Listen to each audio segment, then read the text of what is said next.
ओम शांति। 18 दिसंबर 2023। बाबा के महावाक्य। मीठे बच्चे, आत्मा और परमात्मा का मिलन ही सच्चा संगम अथवा कुंभ है। इसी मिलन से तुम पावन बनते हो। यादगार में फिर वह मेला मनाते हैं। प्रश्न: तुम बच्चों में किस बात की बहुत बहुत सयानप चाहिए? उत्तर: ज्ञान की जो नाजुक बातें हैं उन्हें समझाने की बहुत सयानप चाहिए। युक्ति से ज्ञान मार्ग और भक्ति मार्ग को सिद्ध करना है। ऐसे समझाना है जैसे चूहा फूंक भी देता है और काट भी लेता है, तो सर्विस की युक्तियां रचनी हैं। कुंभ मेले पर प्रदर्शनी लगाकर अनेक आत्माओं का कल्याण करना है। पतित से पावन होने की युक्ति बतानी है। गीत: इस पाप की दुनिया से।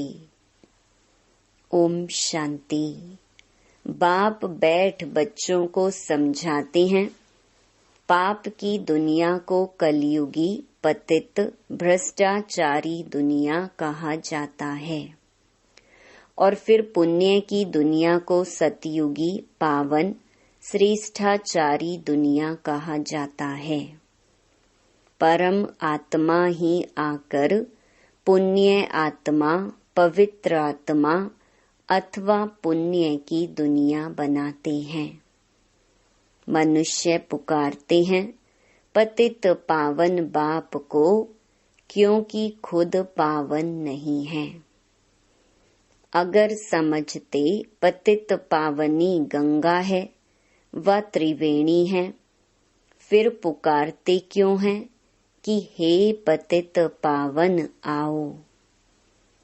गंगा व त्रिवेणी तो है ही, उनके होते हुए भी पुकारते रहते हैं। बुद्धि फिर भी परमात्मा की तरफ जाती है। परमपिता परमात्मा जो ज्ञान सागर है, उनको आना है। सिर्फ आत्मा नहीं लेकिन पवित्र जीवात्मा कहा जाएगा। अभी पावन जीवात्मा तो कोई है नहीं। पतित पावन बाप आते ही तब हैं जब सतयुगी पावन दुनिया की स्थापना करनी है और कलयुगी दुनिया का विनाश करना है। जरूर संगम युग पर ही आएंगे। संगम को कुंभ भी कहते हैं। त्रिवेणी का संगम है, उसका नाम रख दिया है कुंभ। कहते हैं तीनों नदियां आपस में मिलती हैं।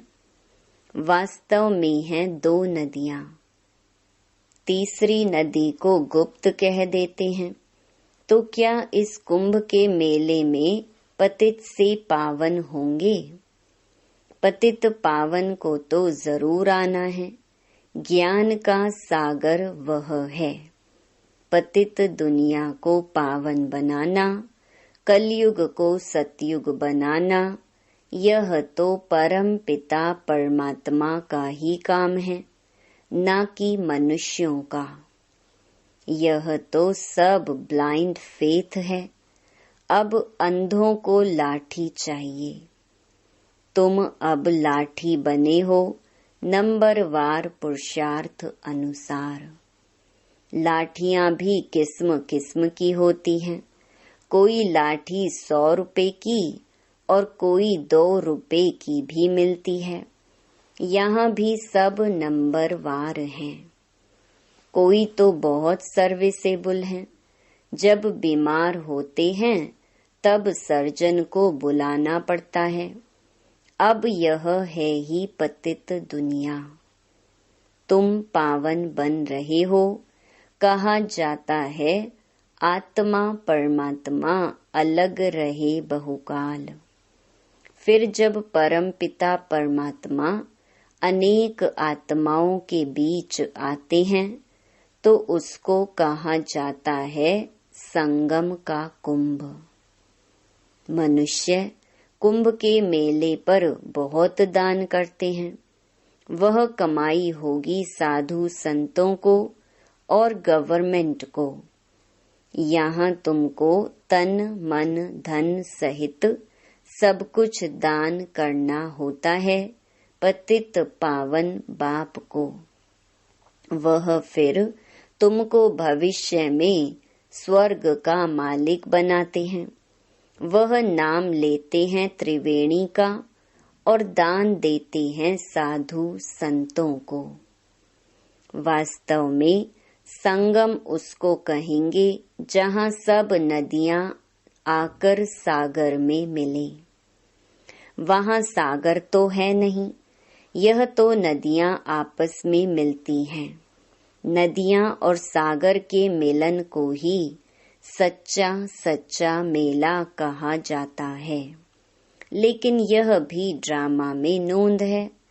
इसमें गवर्नमेंट को भी रेल मोटर गाड़ी जमीन आदि से बहुत कमाई होती है, तो यह कमाई का मेला लगता है। इन बातों को तुम बच्चे जज कर सकते हो क्योंकि तुम हो ईश्वरीय मत पर। तो कुंभ के मेले का अर्थ निकालना चाहिए। बाबा ऐसे माना निबंध देते हैं, जो सेंसिबल बच्चे हैं उनको उठाना चाहिए।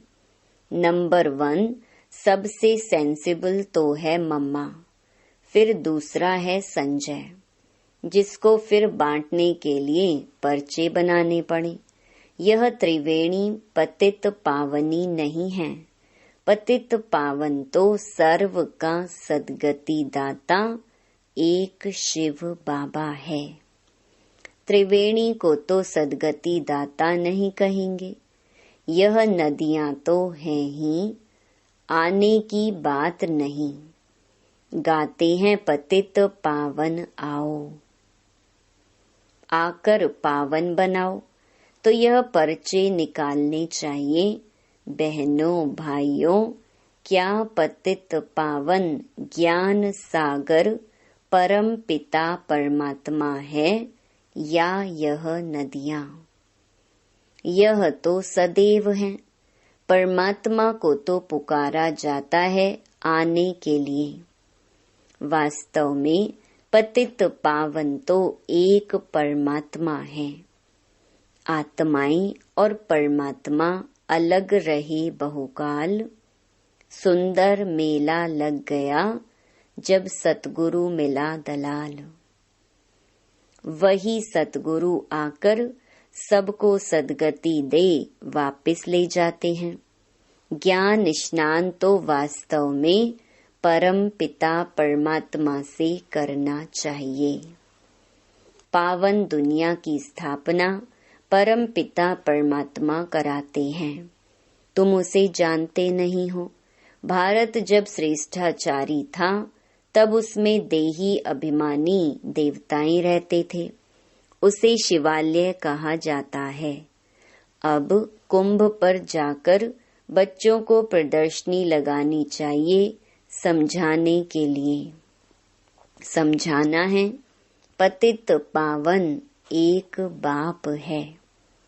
वह कहते हैं मैं आता ही तब हूँ जब पतित से पावन बनाना होता है। तो प्रतिज्ञा करनी पड़े। रक्षाबंधन भगवान से तल्लुक संबंध रखता है, न कि साधु संतों से। प्रतिज्ञा परमपिता परमात्मा से की जाती है, न कि त्रिवेणी से। हे बाबा, हम आपकी श्रीमत से पावन बनने के लिए प्रतिज्ञा करते हैं। बाप भी कहते हैं मैं तुमको पावन दुनिया का मालिक बनाऊंगा। यह हैं बाबा के इशारे। इसमें सर्विस करने वाले बहुत तीखे चाहिए। चित्र भी और बनाने पड़े। इसके लिए अच्छा मंडप लेना पड़े। तुम्हारे दुश्मन भी बहुत निकलेंगे। कोई समय आग भी लगाने में देरी नहीं करेंगे। किसको झगड़ा करना होता है तो गाली देने लग पड़ते हैं। तुमको तो निरहंकारी बन साइलेंस में रहना पड़े। ब्रह्मा कुमारियां मशहूर तो हो गई हैं। पर्चे आदि जरूर बांटने हैं। कुंभ के मेले का खास महत्व रखते हैं। वास्तव में महत्व अभी का है। यह भी ड्रामा का खेल है। वहां से भी कोई का कल्याण हो सकता है, परंतु मेहनत लगती है। कांटों को फूल बनाने में मेहनत लगती है। कुंभ के मेले में प्रदर्शनी करने में भी हिम्मत चाहिए। जान पहचान चाहिए जो कोई विघ्न ना पड़े। तुमको सिद्ध करना है कि पतित पावन कौन है। मनुष्य पावन दुनिया स्वर्ग को याद भी करते हैं। कोई मरता है तो कहेंगे फलाना स्वर्गवासी हुआ। वहां तो बहुत माल ठाल होते हैं। वहां से फिर यहाँ बुलाकर खिलाते क्यों हो। तुम श्रीनाथ के मंदिर में देखेंगे कितने माल बनते हैं। अब श्रीनाथपुरी और जगन्नाथपुरी वास्तव में है एक ही बात, परंतु वहां श्रीनाथ द्वारे में देखेंगे तो बहुत वैभव बनते हैं और जगन्नाथपुरी में सिर्फ फीके चावल का भोग लगता है। घी आदि कुछ नहीं पड़ता। यह फर्क बताते हैं। गोरा है तो ऐसे माल और सांवरा है तो यह सूखा चावल। राज बड़ा अच्छा है। यह बाप बैठ समझाते हैं। श्रीनाथ द्वारे में इतना भोग लगाते हैं तो फिर पुजारी लोग दुकान में बेचते भी हैं। उन्हों की कमाई का आधार भी उस पर है। मिलता मुफ्त में है फिर कमाते हैं। तो देखो कितनी अंधश्रद्धा की बातें हैं।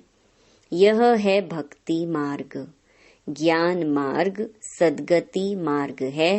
गंगा स्नान से थोड़े ही सद्गति होती है। बड़ा युक्ति से समझाना है। जैसे चूहा फूंक देकर काटता है।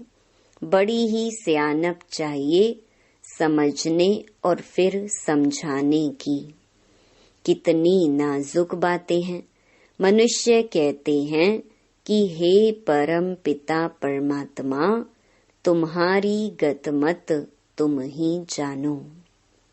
इसका अर्थ तो समझते ही नहीं। तुम्हारी श्रीमत से जो सद्गति मिलती है वह तुम ही कर सकते हो और कोई कर न सके। सर्व का सद्गति दाता एक है। सर्व अक्षर जरूर डालना है। समझाया बहुत जाता है, परंतु समझने वाले तो बहुत थोड़े निकलते हैं। प्रजा तो बहुत बनती रहती है।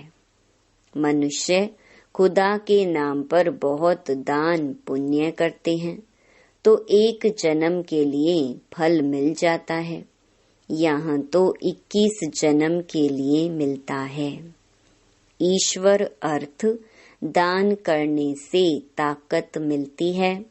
यह ईश्वर को जानते ही नहीं तो ताकत ही नहीं रही है। हिंदुओं के गुरु गोसाई तो ढेर हैं। क्रिश्चियन का देखेंगे तो एक है।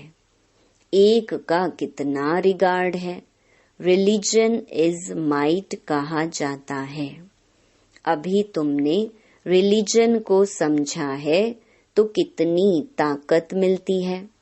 बाबा कहते हैं, बच्चे सबको यही वशीकरण मंत्र दो। बच्चों को बाप कहते हैं, तुम जहाँ से आए हो उसे याद करो तो अंतमति सुगति हो जाएगी।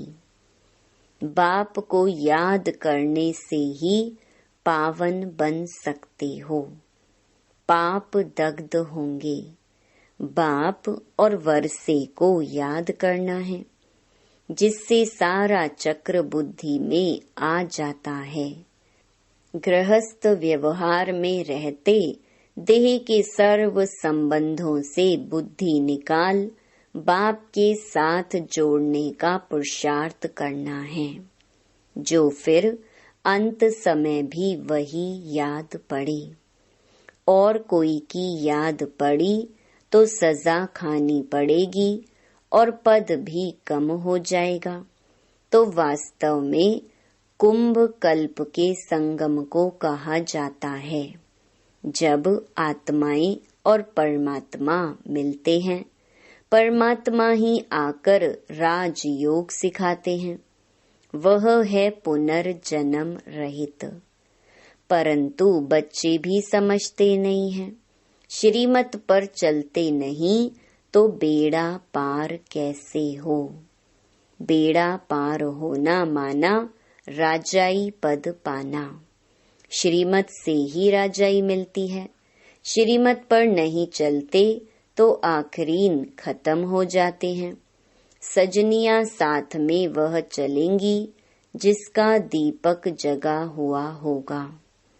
जिनके दीवे बुझे हुए हैं वह साथ में थोड़े ही चलेंगे, अनन्य बच्चे ही चलेंगे। बाकी तो नंबरवार पिछाड़ी में आएंगे, लेकिन पवित्र तो सब बनेंगे। सब आत्माएं भी एक जैसी ताकत वाली नहीं हो सकती। हर एक आत्मा का पार्ट अपना अपना है। एक जैसा पद नहीं मिल सकता। अंत में सबका पार्ट क्लियर हो जाएगा। झाड़ कितना बड़ा है, कितने मनुष्य हैं। मुख्य तो जो बड़े बड़े टाल टालियां हैं वह देखने में आएंगे। मुख्य है फाउंडेशन, बाकी तो बाद में आते हैं। उनमें ताकत कम होती है। स्वर्ग में सभी नहीं आ सकते हैं। भारत ही हेवन था।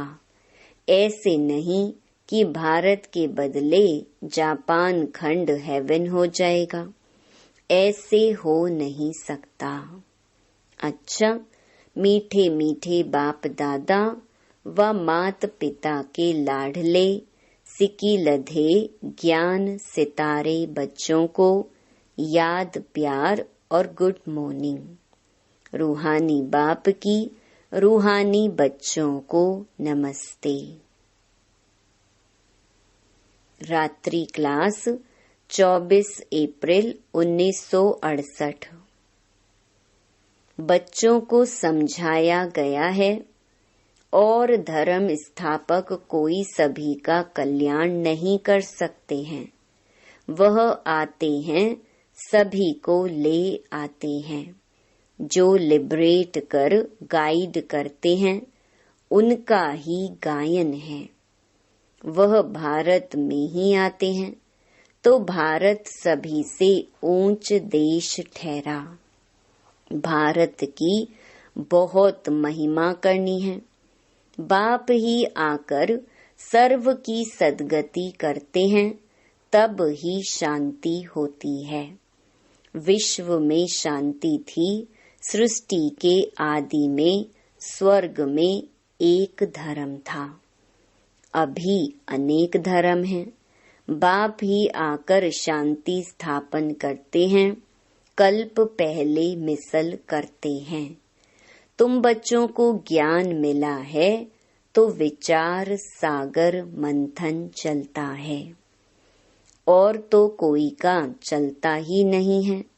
यह भी तुम समझते हो। देह अभिमान के कारण देह को ही पूजते हैं। आत्मा पुनर्जन्म तो जरूर यहाँ ही लेगी ना। अभी तुम समझते हो पावन तो एक ही है। बाप ही गुप्त ज्ञान देते हैं जिससे सभी की सद्गति हो जाती है। बाकी हनुमान व गणेश आदि जैसे कोई होते ही नहीं। इन सभी को कहा जाता है पुजारी। अच्छा, रूहानी बच्चों प्रति रूहानी बाप व दादा का याद प्यार और गुड नाइट। रूहानी बच्चों को रूहानी बाप की नमस्ते। धारणा के लिए मुख्य सार। पहला, सजाओं से बचने के लिए देह के सर्व संबंधों से बुद्धि योग निकाल एक बाप से बुद्धि योग जोड़ना है। अंत समय में बाप के सिवाय कोई याद ना आए। दूसरा, निरहंकारी बन साइलेंस में रह कांटों को फूल बनाने की मेहनत करनी है।